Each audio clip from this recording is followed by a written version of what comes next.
Oh, yeah. How are you doing? Good. How are you? Good, thanks. Good. Well, I want to thank you, John. My name is Jim also, and I want to thank you again for joining us here tonight. Just to explain to you about how our show works here is that we're a roundtable discussion show. We were really looking forward to having you tonight, and we've got some questions submitted for you from some of our listeners. Again, my name is Jim, and with me I've got Christina. Hi, John. How are you? Great. It's a pleasure to be with you. And we've got Bill. Good evening, John. Bill, good evening. And the one, of course, that you've been communicating with via email, Super J. Hello, John.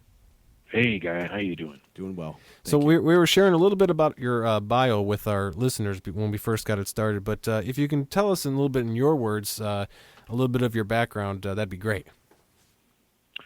Well, as you know, my dad was in the aviation business, and so I started flying early, and I got my pilot's license when I was 16, and I really wanted to fly, but my dad wanted me to go to college, so I did 1 year of industrial design, but at the Art Center School in Los Angeles, but went into aviation and went from job to job, and basically the 40 years that I flew as a commercial pilot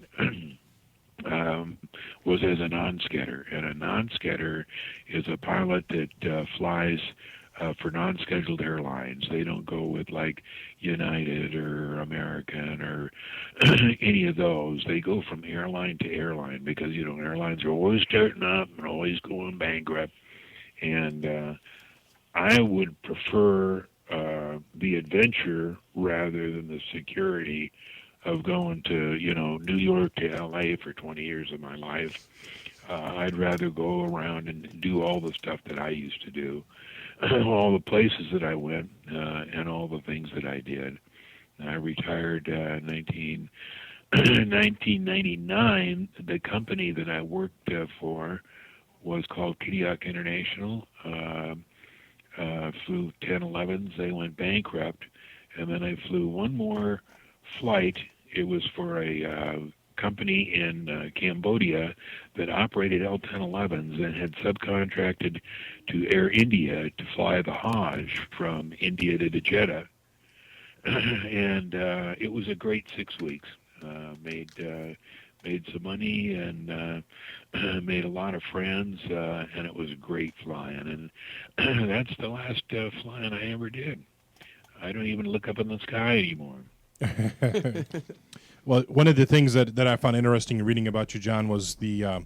Please tell our listeners about about you being the youngest person from the United States to climb the Matterhorn, and also about your fascination with exploration of like Mount Everest and climbing overall. Yeah, just fascinating climbing. I have a whole bunch of books of climbing, and the people that did it. They're just fascinating stories. I just love them.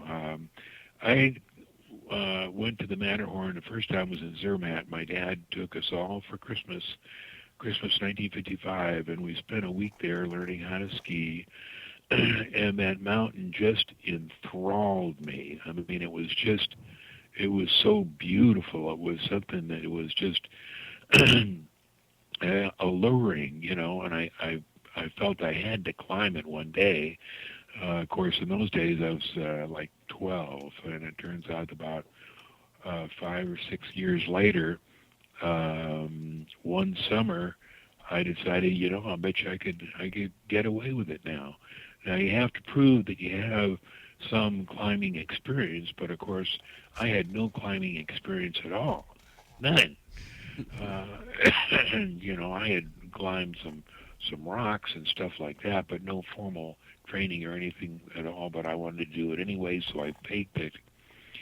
And we lived in Geneva. I asked my mom for, she says, well, how much is it going to cost? And I said, well, it's 110 francs for the guide, and it's, I think it was 80 francs for the train. And she gave me the 110, the 180, and that was 190. But what I forgot to include was food and lodging and everything like that. Uh-oh. So I got on that train, went to Zermatt, and when I got there that evening, the first thing you do, is you hike up to the little hostel they have that's about a quarter of the way up at the mountain, and you get a a cot there, and you meet your guide, and you go to sleep, and you get up at 3 o'clock in the morning because you have to be back down by noon is when the winds start and make things difficult. So got up at 3 and started hiking, and it was good. I had enough stamina and enough strength to do it, and of course the last 100 yards were very, very, very difficult. It took a long time to get there, but I have a picture of me on top, so proved that I did it. And we came back down, and I didn't have any money to stay overnight anywhere, so I got on the train and came home. And of course, I passed out from lack of food and sleep and everything else. But it was a lot of fun. And then I've always been interested in all of the attempts at Mount Everest, and every book that is out, I try and get because it's just so fascinating. Particularly the Hillary Step, and I've got a picture of the Hillary Step in my bedroom or in my den, and it's the last 200 yards. The only climbing, climbing Mount Everest is not a climb; it's a walk.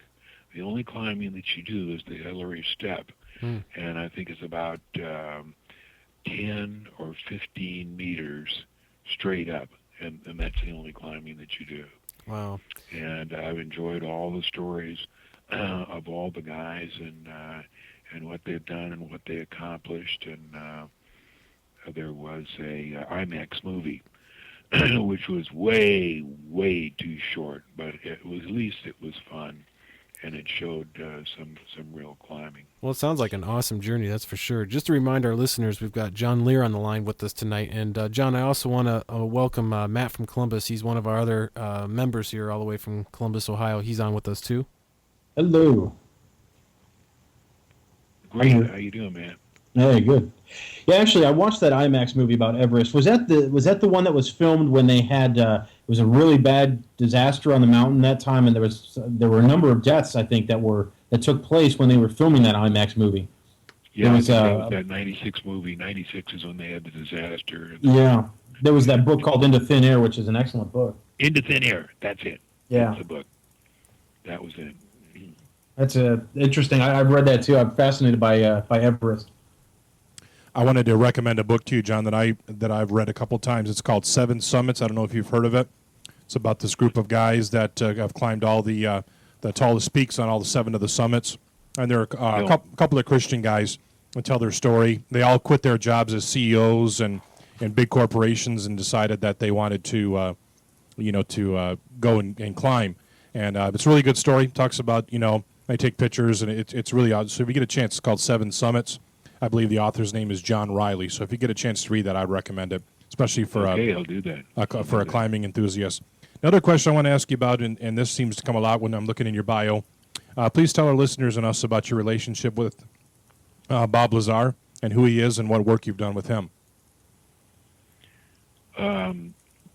Interestingly enough, Bob was on the radio on Sunday night with me, George Knapp, and Gene Huff, and we had a great time talking about all times. We haven't been able to get Bob on the radio for 4 years because he's been so busy moving his business, and he just doesn't like to get on the radio. He doesn't like to talk and everything, but we got him on, and surprisingly enough, in front of 14 million people on C2C Coast to Coast Radio, he apologized to me for our bet on water on the moon. 'Cause